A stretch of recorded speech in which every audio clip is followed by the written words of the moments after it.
Hi good evening. আজকে 21শে September আর এখন সন্ধে 6টা বাজে। এই সন্ধেবেলা তোমাদের সবাইকে আমার চ্যানেলে অনেক অনেক সুস্বাগতম জানিয়ে আজকের ভিডিও শুরু করছি। আশা করি তোমরা সবাই ভালো আছো, আমরাও ভালো আছি। প্রচণ্ড গরম, প্রচণ্ড কষ্ট হচ্ছে, কিন্তু তবুও ভালো আছি, দিনমান কাটাচ্ছি, কারণ কাটাতেই হবে। আজকে থেকে হিয়ার পরীক্ষা শুরু হয়েছে। আজকে জিওগ্রাফি ছিল, পরীক্ষা দিয়ে এসে এখন বিকেলবেলা গেছে ওর বাবার সঙ্গে গিটার শিখতে। তো দেখতেই পাচ্ছ আমি একটু মুখ চোখ পরিষ্কার করে রেডি হয়েছি, চুড়িদার পরে আমি যাব তোতা দাদার কাছে। দেখো কালকে আমিও দেখিনি, দাদাও দেখেনি, কি ভুল হয়েছে একটা। এখন এটা পরিবর্তন করানোর জন্য যেতে হবে। এই দেখো কুশান কভার, দেখো এরকম ফুল, এটাতেও এরকম ফুল, আর বাকিগুলো দেখো, এই দেখো বাকি 3টাতে আবার অন্য আঁকা। মানে দাদা একসঙ্গে এঁকেছে, একসাথে ছিল 10টা, 5টা আমাকে তুলে দিয়ে দিয়েছে, তো এরকম চলে এসছে।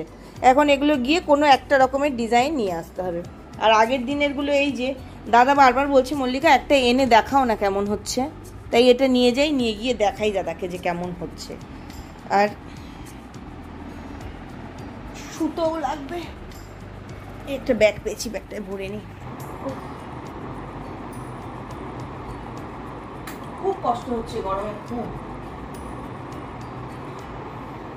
আমি ওর বাবাকে বলে রেখেছিলাম যে তুমি গিটার ক্লাস থেকে বেরোনোর সময় একটা ফোন করো, রেডি হয়ে নেব, মানে গিয়ে চেঞ্জ করে নিয়ে আসবো। আর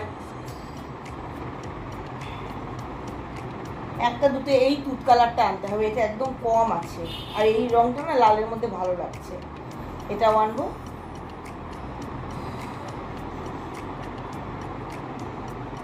দুপুরের আজকে সকাল থেকে আর ভিডিও শুরুই করিনি, এত গরমে ভালো লাগছে না।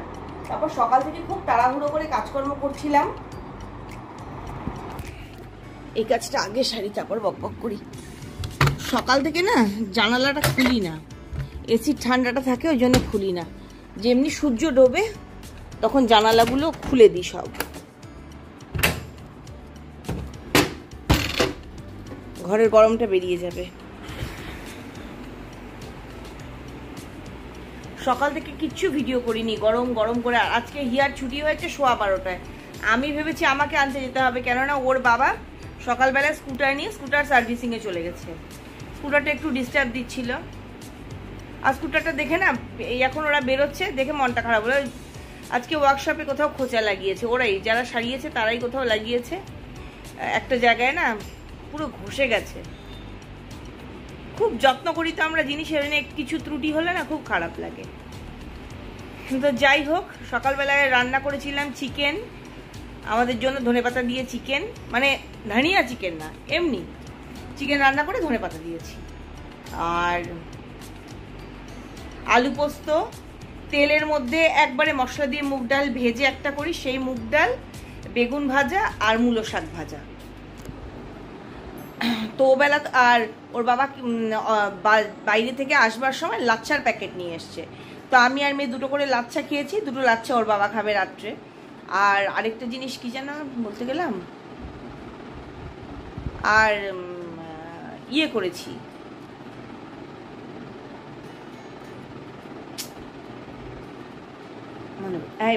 মটর ভেজানো রয়েছে, রাত্রিবেলা হবে মটরের ঘুগনি। আমি কচুরি আনতে বলেছি, তাহলে আমি আবার রাত্রিবেলা কচুরি দিয়ে ঘুগনি দিয়ে খাবো। হিয়া বোধহয় শুধু কচুরি খাবে না ঘুগনি খাবে, কি করবে জানি না। রাত্রিবেলার বিশেষ অত রান্নার চাপ নেই, এইটুকু বলতে পারি। কিন্তু এখন আগে দাদার কাছে যেতে হবে, এটাকে ইয়ে করে আনতে হবে।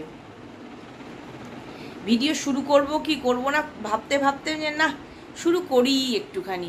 ভিডিও এখনো এডিট করা হয়নি। সকাল থেকে গরম গরম গরম করে হিয়াকে আনতে যাব যেটা বলছিলাম, তাড়াহুড়ো করে রান্না বান্না করছি, তো 12টার সময় ওর বাবা চলে এলো। তারপরে ওই মেয়েকে নিয়ে এলো, তো ওটা ওই চিন্তাটা থাকলো না, কিন্তু তাড়াতাড়ি করে রান্না করে ফেলাতে ভালো হলো। আর আসার সময় মূলো শাক নিয়ে এসেছি, ওরে বাবারে 3 আটি মূলো শাক কাটতে, আর দুটোই তো আমার কত সময় চলে গেল। এই সকাল থেকে এই বৃত্তান্ত। এখন শুরু হলো বিকেলেরটা। আর এই যে চুল কেটেছি, চুল কেটে মনে হচ্ছে একটা পানিশমেন্ট হয়ে গেছে, কত কষ্ট করেছে, এটাকে খোপার রূপ দিয়েছি সেটা আমিই জানি। ইউপিন লাগিয়েছি, মাথার মধ্যে কত ক্লিপস লাগিয়েছি, এইভাবে এটাকে একটা খোপার রূপ দিয়েছি। আর কপালের এই জায়গাগুলোতে মনে হচ্ছে ঘা হয়ে যাবে, একেবারে পানিশমেন্ট হয়ে গেছে চুল কেটে। না নিচ দিক থেকে পুরো ফাঁকা করতে পারছি না সামনের দিক থেকে। এখন বাইরে যাব বলে একটু ভদ্রস্থ করে কালো ক্লিপ টিপ লাগানো হলো, নাহলে তো এখানে আর এখানে ওই স্কাই ব্লু কালারের ক্লিপ লাগিয়ে রেখে দিয়েছি। সত্যি পানিশমেন্ট হয়ে গেল। কখন যে হিয়ারা আসবে রেডি হয়ে বসে থাকতে না ভালো লাগে না তো গরমে। দেখি ওরা আসুক, আমি বাইরে থেকে ঘুরে আসি আবার কথা। ঘরে যত গরম, বাইরে কিন্তু মোটেও অত গরম না। স্কুটারে চলে যদি ঘুরেই বেড়ানো যায় তাহলে মোটেও এত গরম লাগবে না। নিয়ে এলাম পাল্টে একই রকম সবগুলো কুশন কভার নিয়ে এলাম, আর সঙ্গে আমার জন্য কচুরি নিয়ে এলাম একটা। ঘুগনি বানাবো, কচুরি চাট খাবো। ঘুগনি বললাম, ঘুগনি। আর ঘরে ক্যাপসিকাম ছিল না, গিটারের ক্লাসে যাওয়া আসার পথে ক্যাপসিকাম নিয়ে এসছে। আর বেশ কদিন ধরে বলছি আমার খুব ওল খেতে ইচ্ছে করছে। কারা কারা ওল খাও সবাই চেনো কিনা দেখিয়ে দিচ্ছি। এই যে এটা ওল, তাই ওল নিয়ে এলো। আর আমাদের প্রধান খাবার মা মেয়ের হচ্ছে মুড়ি, ঘরে মুড়ি ছিল না, এই যে 2 প্যাকেট মুড়ি এনেছে। আর মুড়ির আরো কতগুলো ভালো ভালো জিনিস নিয়ে এসছে, বাবা খুলতে পারছি না এখানে। এই যে খুলেছি, এই দেখো মুড়ির মোয়া,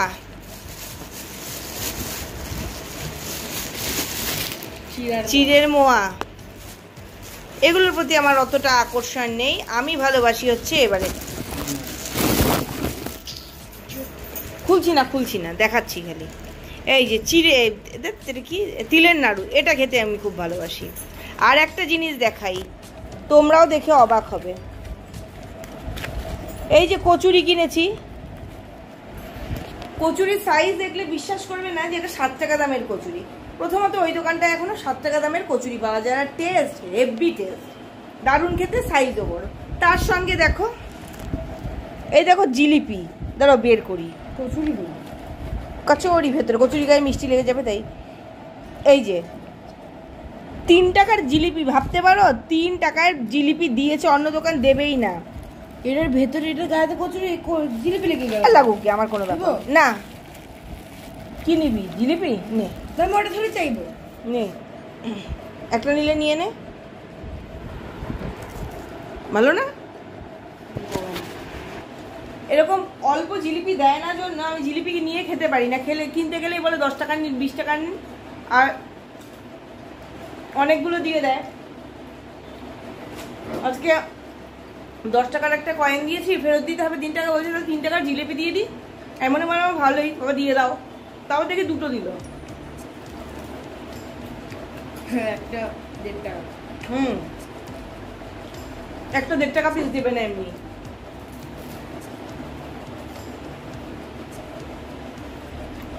একটু আগে আমি বলছিলাম চুল কেটে আমার পানিশমেন্ট হয়ে গেছে। এই যে কত ক্লিপ যে লাগিয়েছি, ভালো খেতে, একদম মুড়মুড়ে।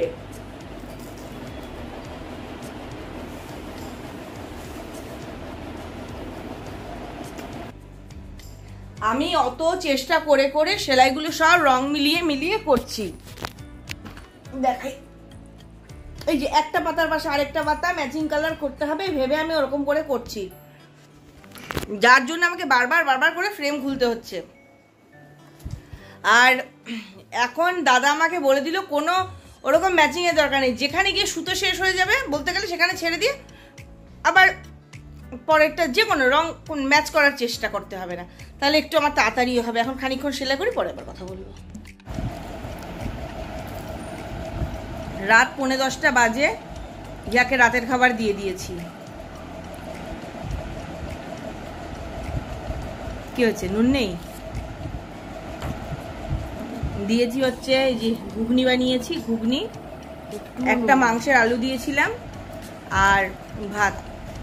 ও পণ করেছে এখন পুজো অবধি রোগা হতে হবে, তাই ভাত খাবে না, কিন্তু এই ঘুগনি ভাত খেতে খুব ভালোবাসে, ওই জন্য আমি জোর করে খাওয়াচ্ছি যে ঠিক আছে আজকের দিনটা খেয়ে নে, কালকে থেকে আর খাস না। দিচ্ছি, হিয়া শান্তি মতো খাক। Good morning. আজকে নেক্সট মর্নিং, সকাল সকাল আবার চলে এসেছি ভিডিও করতে। এই দেখো সকালের চা আর এই যে ব্রেকফাস্টের মধ্যে কি আছে দেখি নিচ্ছে। না আজকে আর নাড়ু টাড়ু কিছু নেই, কালকে যত রকম নাড়ু দেখালাম না ওগুলো ওই খায় সব। আর এই যে সঙ্গে চা, চায়ের রঙটা একটু হালকা হয়ে গেছে, তাকে কী করা যাবে। দার্জিলিং লিফ, এবার লিফের মধ্যে কিছু গন্ডগোল আছে, মানে দোকান থেকে খারাপ কোয়ালিটি এসছে হবে। গন্ধ টন্ধ ঠিকই হচ্ছে কিন্তু কিছুতেই রং হচ্ছে না। এতগুলো চা পাতা দিলে তবে রং, একটু চা পাতা কম হয়ে গেছে, ওই যেরকম অত হালকা রং, একটু গাঢ় রং পছন্দ করে। আর তাও তো ও এরকম। আর আমার দাদা যে এসেছিল, দাদা সমানে আমাকে বলে ঝুম্পা চায়ের রং হচ্ছে না, ঝুম্পা চায়ের রং হচ্ছে না। ও বলছে কোথায় দাদা, ঠিকই তো। তুমি না, তখন আমি বললাম দাদা ও এরকমই খায়। তারপর শুধু যখন দাদা বৌদির জন্য করলাম তখন আরেকটু গাঢ় রং করলাম। বলছে না তাহলে তো তেতো লাগছে। হ্যাঁ এই পাতাটা ওই রকম বেশি দেওয়া যাবে না, বেশি গাঢ় করা যাবে না, ওই তেতো হয়ে যাবে ভয়েও আর খুব বেশি পাতা দিতে পারি না। কালকে রাত্রিবেলা যখন আমি কচুরি চাট বানিয়ে খেয়েছি তখন আর ভিডিও করা হয়নি। তখন আমাদের ঘরে বেশ একটু মানে উষ্ণ উষ্ণ, মানে একটু বেশ গরমা গরম আলোচনা চলছিল। তো বুঝতেই পারো তিনজন একসঙ্গে থাকলে মাঝে মাঝেই লেগে যায় আমাদের ঠোকাঠুকি, তো তখন ভুলে গেছি ভিডিও করার কথা। তারপরে অনেক পরে মনে পড়েছে, রাত্রি 12:30টার সময় বোধহয় মনে পড়েছে যে ভিডিও শেষ করলাম না। তখন দেখলাম যে থাক, আর ভিডিও শেষ করে কাজ নেই, কালকে সকালেই ভিডিও শেষ করলে হবে। সকাল সকাল এই গাছটাকে ধুয়ে ধুয়ে আনলাম, এটা একদম জল শুকিয়ে গেছিলো, আর একটু ধুতে হতো। আর এটাকে না বেশি ধোয়া টোয়ার ব্যাপার করি না, কারণ এই কাঁচের বাটিটাতে করে নিয়ে যেতে হয়। আর তোমাদেরকে দেখাইনি আমি কি করেছি। এটা না যতবার বসাচ্ছিলাম পড়ে যাচ্ছিল। তো এই দেখো একটা রিফিল, এই দেখো দেখা যাচ্ছে, এই যে না একটা রিফিলকে মাথাগুলো কেটে ওটাকে ভিতরে দিয়ে আটকে দিয়েছি, এর ভেতর দিয়ে ঢুকিয়ে এখান দিয়ে আটকে দিয়েছি। জেল পেনের যে রিফিলগুলো হয় না, জেল পেনের রিফিল, এটা ঢুকিয়ে দিই। এবার এটাকে বের করা যায় না, এই দেখো এই যে যেরকম আটকানো, ওটা আবার কেরামতি করে যদি বের করে ফেলি তখন আবার ঢোকানো খুব কষ্ট হবে। এই জন্য এটাকে আর অত ধুতে পারি না ভালো মতো, খালি জল ঢেলে দিই মাঝে মাঝে। আর এই তো একটা রয়েছে, এই গাছটার একটা জিনিস খুব খারাপ, কোনোদিন যদি জল শুকিয়ে একবার নেতিয়ে যায় তাহলে আর সেটা সোজা হয় না, সেটা মরে যায়, আবার আমাকে চুরি করতে হয়। যা টিপটা করেছিলাম, টিপটা কোথায় করে, হ্যাঁ চুরি করতে হয়। গাছ চুরি করতে মানে বলছি এতে কোনো লজ্জা টজ্জা নেই, সবাই গাছ চুরি করে, ফুল চুরি করে। আমাদের বাড়ির আগে যখন নিচে প্রচুর গাছ ছিল, বাড়িটা অন্যরকম ছিল। সেই রকম কেমন ছিল বাড়িটা সেটা তো ভিডিও দেখাতে পারবো না, পরে কখনো ছবি দেখাবো যে আগে সামনেটা কেমন ছিল। যেখান থেকে নিচের ঘরটা শুরু হয়েছে, মানে পার্থদের ঘরের যে মেন রোডটা ওই অবধি ছিল আমাদের ঘর, আর সামনেটা পুরো বাগান ঠাগান ছিল। কি পরিমাণ যে ফুল চুরি হতো, বিশেষ করে এই শরৎকালে স্থলপদ্মের সিজনে আমরা মোটামুটি 4টে থেকে জেগে থাকতাম। বাপি অনেক সময় 4টের সময় উঠে ফুলগুলো তুলে রেখে আবার ঘুমোতো। আর এটা তো স্বাভাবিক, পরীক্ষার সময়, পরীক্ষার টাইম, 4টে থেকে উঠে জানলা খুলে পড়তে বসতাম, কেউ ফুল নিতে এলেই যেন চেঁচাতে পারি। সেই সব দিনগুলো মানে এখন অনেক দূরের স্মৃতি, বহু বছরের আগেরকার কথা। না সকালবেলায় উঠে তোমাদের সঙ্গে বেশ অনেকক্ষণ বকবক করলাম, গল্প করে সময়টা কাটালাম। এখন রান্নাঘরে ঢুকতে হবে। কি রান্না করবো এটাই বুঝতে পারছি না, কোনো সবজিই নেই ঘরে, খালি একখানা রোগা পেটকা বেগুন পড়ে আছে। আর কালকের রান্না করা আলু পোস্ত আছে, শাক আছে, ডাল আছে, মাংস আছে, কিন্তু সবই কি বাসি? আর একটা কিছু তো টাটকা করতে হবে। দেখি একটা অমলেট টমলেট কিছু করি, যখন বানাবো তখন দেখাবো যে কি বানালাম, কি করলাম। আজকের এই ভিডিওটা এখানেই শেষ করছি। এই ভিডিওটা শেষ করলে তো আমি পরের ভিডিওটা শুরু করতে পারবো। আর বাবা নিজের পিঠ নিজে চাপড়াচ্ছি, আজকে 3-4 দিন ধরে আমি রোজ ভিডিও দিচ্ছি, বাবা যায়। এই ভিডিওটাও আজকেই তোমরা পেয়ে যাবে, চেষ্টা করবো। তাহলে আজকের এই ভিডিওটা এখানেই শেষ করছি। যাওয়ার আগে যে কথাগুলো রোজ বলি আজও বলবো, সবসময় খুশি থাকতে হবে, সবসময় হাসতে হবে, আর সবসময় পজিটিভ থাকতে হবে আমার সঙ্গে, মানে ঝুম্পার সঙ্গে। Bye bye. আর আমার বস সামনে আসে না, এদিকে আমি যখন এরকম বলছি ও ওইদিকে হচ্ছে জাজ সাহেব যেমন এরকম করে না কাঠের হাতুড়ি দিয়ে, ও নিজে দিয়ে এরকম করছে, মানে আমি একটা করে বলছি ও একটা করে এরকম করছে।